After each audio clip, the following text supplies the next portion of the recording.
এই চিকেনটার কি নাম দেব আজকে কিন্তু তোমরাই বলবে, তবে ভিডিওটা পুরো দেখো, স্কিপ করলে কিন্তু অনেক কিছু মিস করে যাবে। এখানে নিয়ে নিয়েছি আমি 600 গ্রাম মতো চিকেন, আর আমি দিয়েছিলাম 4টে পেঁয়াজ কুচি, 2টো টমেটো কুচি, 2 চামচ আদা রসুনের পেস্ট, সরি তার ক্লিপসটা নিতে একদম ভুলে গেছি। দিয়ে দিলাম 300 গ্রাম টক দই, পরিমাণ মতো নুন, হলুদ, লঙ্কার গুঁড়ো, জিরের গুঁড়ো, ধনের গুঁড়ো একেবারে দিয়ে নেব, পরে আর কোনো মশলা আমি অ্যাড করব না।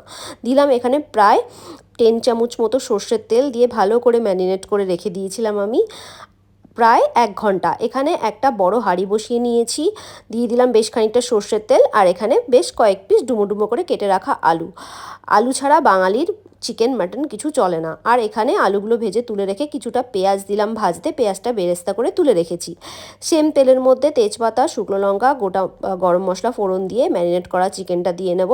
পুরো চিকেনটা দেওয়া হয়ে গেলে চিকেনটা একটুখানি নাড়াচাড়া করে আমি চিকেনটা চাপা দিয়ে দেবো।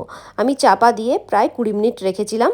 তারপরে একটু তেল ছাড়লে দিয়ে নিলাম একটু কাশ্মীরি লঙ্কার গুঁড়ো, দিয়ে একটা গোটা রসুন দিলাম, দিয়ে আরেকটু নাড়াচাড়া করে চিকেনটা চাপা দিয়ে নেব। আবার চাপা দিয়ে আরও হতে দিয়েছিলাম প্রায় 25 মিনিট। দেখো কি সুন্দর রঙটা হয়েছে, তেল কিন্তু খুব ভালো মতো ছেড়ে গেছে।